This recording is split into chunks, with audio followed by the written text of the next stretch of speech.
જે દક્ષિણના મંદિરમાં છે ને, અમે ગયા હતા તો આમ અંધારું હોય મંદિરમાં. જ્યારે આરતી થાય ને ત્યારે જ પ્રભુની ઝાંખી થાય.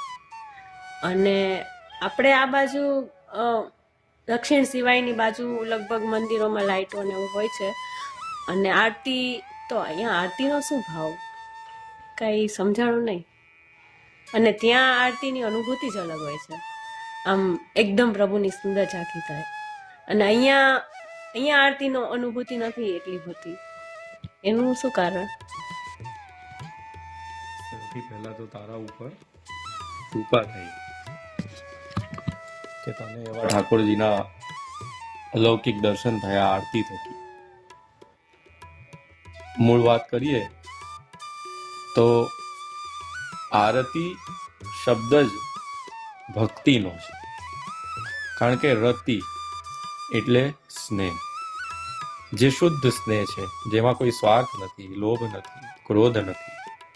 અને આરતી એટલે જે સર્વ પ્રકારે મારી અંદર રહેલો શુદ્ધ સ્નેહ છે, તે બધો શુદ્ધ સ્નેહ મારા હૃદય થકી આપ સુધી પહોંચે, એ આરતી.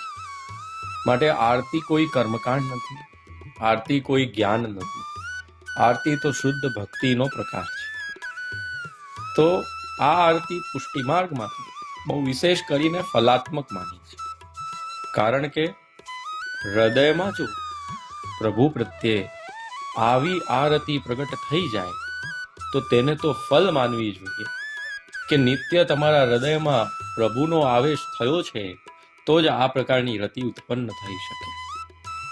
તો એટલે જ પુષ્ટિ માર્ગમાં આરતી હૃદયથી લગાઈ અને આંટા લેવામાં આવે છે કે હૃદયમાં રહેલી જે વિરહાત્મક પ્રેમાત્મક આરતી છે, તે આરતીનું સ્વરૂપ વિરહ એટલે અગ્નિ, તાપ, અને એનું સ્વરૂપ આ જે સામે આરતી પ્રગટાવી તે અગ્નિ એ જ વિરહ રૂપી.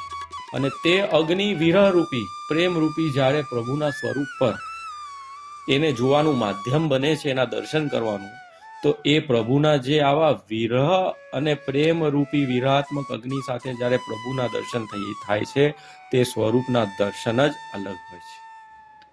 અને એટલે જ આજકાલના લોકોમાં આ લાઈટો બહુ એટલે થઈ ગઈ છે દર્શન કરવામાં, કારણ કે હૃદયમાં હવે પ્રભુ પ્રત્યે આરતી રહી નથી.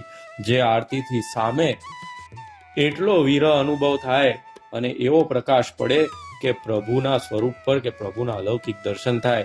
એટલે જ હવે બાહ્ય ફિઝિકલ ઇલેક્ટ્રોનિક લાઇટો અને હેલોજન મારીને પ્રભુને જોવા પડે છે. કારણ કે આપણી અંદર હૃદયનો એ પ્રકાશ, ભગવદ પ્રકાશ, ભગવદ તેજનું પ્રાગટ્ય મરી ગયું છે, છુપાઈ ગયું છે. અને પ્રગટાવવા માટે કોઈ આવી પણ જાય, ગુરુ કોઈ વાણી આવી જાય, તો આપણે એને કહીએ છીએ કે ના ના, અત્યારે નથી પ્રગટાવો, આ પ્રગટી જશે તો આગ લાગી જશે, માટે આને અત્યારે ન પ્રગટાવો. તો એ આરતી છે ને, માટે આ આરતી આપણા પુષ્ટિ માર્ગમાં પાછી લેવાતી નથી. કારણ કે આરતી તો જેને સ્નેહ કરીએ એના સ્વરૂપ પર નોછાવર કરવા માટે હોય, પ્રેમ નોછાવર કરવા માટે હોય છે.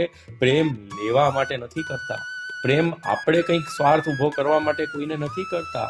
પ્રેમ તો ત્યાગ કરવા માટે, સમર્પણ કરવા માટે પુષ્ટિ માર્ગમાં આરતી લેવામાં આવતી. અને એટલે જ લાઈટ તો પહેલાના બાળકો ચલાવતા જ નતા, આજથી 70-80 વર્ષ પહેલા. કમથી કમ નિજ ગૃહમાં ને ઠાકોરજી સન્મુખ તો લાઈટ ચાલતી જ નથી, દીવો જ થાય. અને આરતી વખતે જે પ્રગટ થાય તે આરતીમાં પ્રભુના દર્શન થાય, તે ઝાંકી થાય. તો એનો ભાવ જ આ હતો કે તમારા હૃદયમાં એવી આરતી પ્રગટાવો કે તેનાથી પ્રભુના સ્વરૂપના દર્શન થાય, તે સ્નેહ થકી, તે વિરહ થકી. આ એનો ભાવ.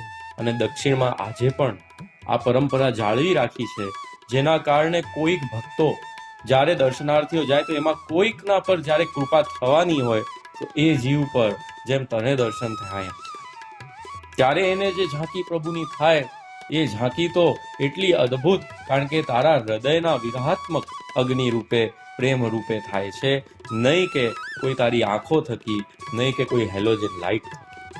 માટે આ હેલોજન લાઇટ વાળો જે કલ્ચર છે, આ તો આપણી ભક્તિનો નાશ કરનારો છે, આપણી હૃદયની આરતીને નાશ કરનારો છે. નથી પ્રગટ થતી તો ના થાય તો વાંધો નહીં, હેલોજન થી દર્શન કરી લો. આ પ્રકાર આપણને લૂલા, લંગડા ને પાંગડા બનાવવા માટે છે ભક્તિ. અને એટલે જ પરંપરા પકડી રાખવી એમાં આપણો સાર છે અને એમાં ભલું છે. તો માટે આરતી જે છે એ આ પ્રકારે ભક્તિનું સ્વરૂપ છે અને આ રીતે કરવું જોઈએ એવું સ્પષ્ટપણે પૂર્વાચાર્યનું માનવું છે.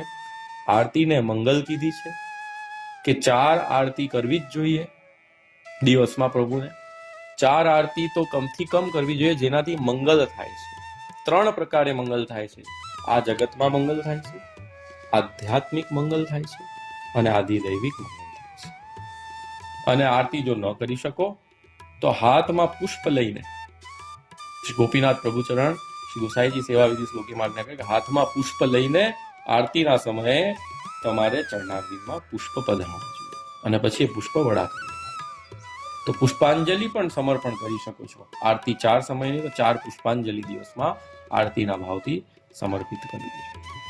આ પ્રકાર છે. બરાબર.